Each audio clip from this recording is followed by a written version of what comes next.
e atendeu a minha oração. O inferno ele explodiu e um gigante eu vi cair ao chão.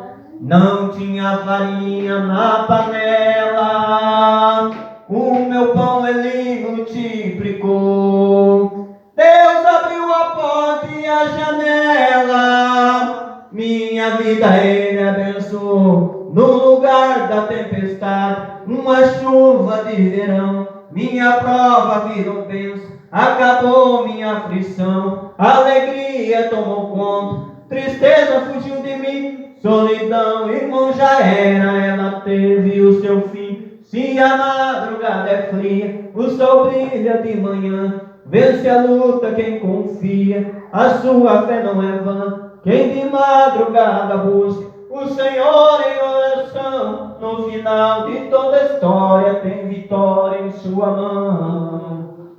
Quando eu orei, Jesus ouviu e atendeu a minha oração. O inferno ele explodiu e o gigante eu vi cair ao chão.